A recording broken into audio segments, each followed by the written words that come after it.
मैं इस समय अलीराजपुर के कलेक्ट्रेट परिसर में हूं और यहां पर अभी अभी आदिवासी कोतवाल समाज ने एक ज्ञापन सौंपा है। युवा आए हैं, ये बैनर आप देखिए और इन युवाओं से हम बात करेंगे। आप जानते हैं कि ये लोग लगातार अभी फ़िलहाल ये अनुसूचित जाति में आते हैं, यानी एससी कम्युनिटी में माने जाते हैं और ये लगातार एसटी में शामिल करने की मांग करते रहे हैं, ज्ञापन देते रहे हैं। तो आज जिन बिंदुओं को लेकर इन्होंने ज्ञापन दिया है चर्चा करेंगे। आप जिलाध्यक्ष हैं? हाँ, क्यों ज्ञापन दिया है आपने, क्या बिंदु थे आपके? बिंदु हमारा ये है कि मतलब जो वैसे स्कूल में एकलव्य स्कूल बोलते हैं, हमारी मतलब कि आदिवासी कोतवाल समाज के नाम से विद्यार्थियों को प्रवेश नहीं दिया जा रहा है, सीटें नहीं है। इस वजह हमने ये मांग करी है कि 20% सीटें हमारे नाम से मिले बच्चों को। आप आदिवासी कोतवाल समाज कह रहे हैं और सरकार क्या मान रही है आपको? हमारे को अनुसूचित जाति में शामिल करके रखा है सर जी। जबकि हम सुदूर ग्रामीण क्षेत्रों में बरसों से निवास कर रहे हैं, सुदूर अंचल ग्रामीण क्षेत्रों में निवास कर रहे हैं। तो भाई हमारा जो रहन सहन है, पहनावा है, बोली है, भाषा है, रीति रिवाज, संस्कृति जो हमारी है वो पूरी जनजाति मतलब एक आदिवासी के समान है। उसके बाद भी हमारों को अनुसूचित जाति में रखा गया है। तो हमारी मुख्य मांग ये है कि हमारों को अनुसूचित जाति से हटाकर अनुसूचित जनजाति में शामिल किया जाए। अन्य राज्यों में सर, जैसे गुजरात के अंदर हमारी कोतवाल जाति को अनुच्छेद 47 के अंदर रखा गया है अनुसूचित जनजाति में। महाराष्ट्र के अंदर भी कोतवाल जाति को अनुसूचित जनजाति में रखा गया है और कर्नाटका में भी हमारे अनुसूचित कोतवाल जाति को अनुसूचित जनजाति में रखा गया है। तो मध्य प्रदेश सरकार क्यों नहीं हमें अनुसूचित जनजाति में शामिल करे? हमारी मुख्य मांग यही है। और प्लस सर, हमारे जो बच्चे हैं अनुसूचित जाति में होने के कारण हमें किसी प्रकार का आरक्षण का लाभ नहीं मिल पा रहा है, जिस कारण से जैसे एकलव्य आवासीय विद्यालय जहां पर हमें प्रवेश, जैसे अनुसूचित जनजाति के बच्चों को प्रवेश मिल रहा है हमारे, और उसमें क्या हो रहा है सर कि हमारे जो अनुसूचित जाति के लोग सुदूर ग्रामीण अंचलों में ही निवास कर रहे हैं, खेती मजदूरी उनका मुख्य पेशा है। उसके बाद भी क्या है कि जब ऐसे आवासीय विद्यालयों में हमारे बच्चों को प्रवेश नहीं मिलता है तो हमारे ग्रामीण क्षेत्रों के जो लोग हैं उनको क्या है कि बच्चों के साथ पलायन कर जाना पड़ता है। अगर हमें भी 20% कोटा अगर एकलव्य आवासीय विद्यालयों में मिल जाए तो हमारे जो बच्चे लोग हैं वो कम से कम मतलब आवासीय विद्यालयों में प्रवेश कर वहाँ पर रह कर पढ़ाई कर सके और माँ बाप को उनके बच्चों के साथ पलायन नहीं करना पड़े।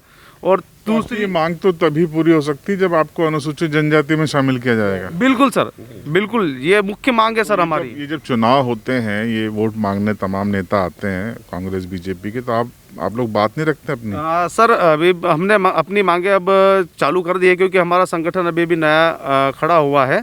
उस संगठन के द्वारा हम अपनी मांगे सरकार के समक्ष रख रहे हैं। तो हमने सीएम साहब को, माननीय महोदय सीएम शिवराज सिंह चौहान जी को भी ज्ञापन दे चुके हैं। प्रभारी मंत्री हमारे जो है उनको भी, अपने राज्यवर्धन दत्ती का, उनको भी ज्ञापन दे चुके हैं। भूतपूर्व मुख्यमंत्री श्रीमान दिग्विजय सिंह जी को भी हम ज्ञापन दे चुके हैं और कलेक्टर महोदय को भी इनसे संबंधित हम ज्ञापन दे चुके हैं सर। और एक मुख्य मांग ये भी थी सर, जैसे कि अभी फ़िलहाल में पुलिस भर्ती ट्रेनिंग का जो चल रहा है उसमें भी हमारे अनुसूचित जाति के लोगों, जो बच्चे हैं, विद्यार्थी हैं, उनको प्रशिक्षण का नहीं आया सर। केवल अनुसूचित जनजाति के बच्चों को वहाँ पर प्रवेश दिया जा रहा है सर, कि जो खेल परिसर में प्रशिक्षण देना है। तो सर, अनुसूचित जाति के जो बच्चे हैं वो भी तो ग्रामीण क्षेत्रों में निवास करते हैं। तो हमारी मुख्य मांग ये भी है कि वहाँ पर भी हमारे बच्चों को कम से कम ट्रेनिंग के लिए प्रशिक्षित किया जाए। तो आप लोग ये चाहते हैं कि जब तक आपको एसटी में शामिल न किया जाए तब तक एसटी से जुड़े हुए लाभ आपको मिलते रहे सर। तो मोबिलाइजर को लेके आप कोई बोल रहा था, कौन? आप मोबिलाइजर और हाँ बोलो, बताइए, आप बोलो ना, काजू की क्या बोल रहे थे? जी सर, मैं अलीराजपुर जिले का प्रचार मंत्री हूँ संगठन का, आदिवासी कोतवाल समाज का। और मैं ये मानता हूँ कि अभी पिछले साल से पंचायत में मोबाइलाइजर की भर्ती हुई है सर, और खाद्य विभाग में भी नई परीक्षा दी है हमारे बच्चों ने। और उसमें हमारे बच्चों को यानी कि भेदभाव किया गया है। भेदभाव ये हुआ क्योंकि एसटी जाति के लोगों को, मतलब एसटी अनुसूचित जनजाति के लोग, क्योंकि हमारा रहन सहन, वार त्योहार, पहनावे, त्योहार, शादी ब्याह सभी समान है। हम सब सुदूर ग्रामीण क्षेत्र में निवास करने वाले हैं और सभी नियम कानून कायदे सब एक जैसे हैं। हम भी शासन को वोट देते हैं, इसके बावजूद भी हमारे साथ भेदभाव हुआ है। और उसमें भेदभाव ये हुआ कि पंचायत में मोबाइलाइजर की भर्ती हुई है, उसमें अनुसूचित जनजाति के बच्चों को 10% एक्स्ट्रा दिए गए हैं। तो वो 10% हमें भी क्यों ना दिया जाए?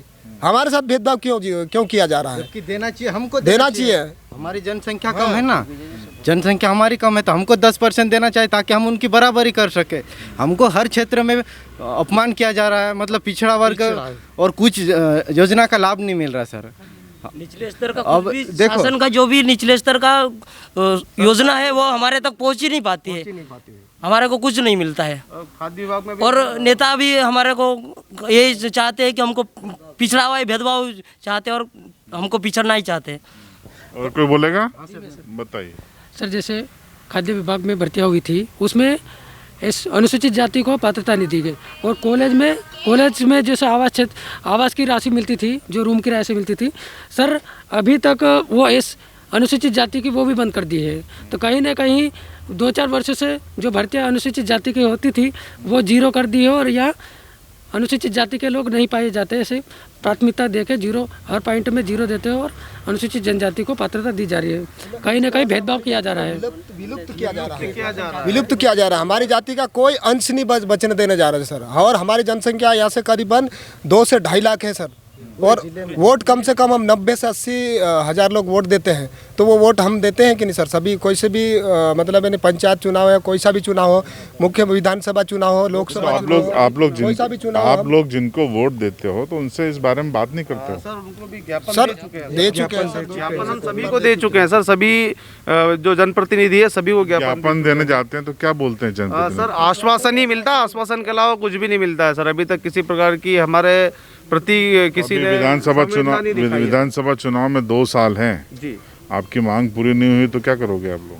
सर हम जो हमारा अधिकार है वोट का, वो हम फिर बहिष्कार करेंगे सर। बहिष्कार करेंगे। जो सीधे से हमारे पूरे संगठन साथ देगा उसका साथ देंगे हम, समर्थन उसका समर्थन करेंगे, उसी के साथ रहेंगे। जो हमारा विरोध में रहेगा, हमारा साथ नहीं देगा सर, उनका बहिष्कार कर देंगे वोट का। हम बहिष्कार कैसे करेंगे? नोटा करेंगे सर, और क्या करेंगे?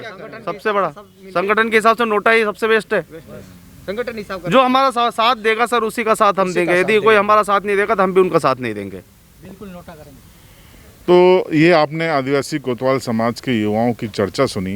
दरअसल इनकी पीड़ा ये है कि ये गाँव में रहते हैं, फलियों में रहते हैं, इनकी खान पान, पहनावा, संस्कृति सब कुछ आदिवासियों के समान है।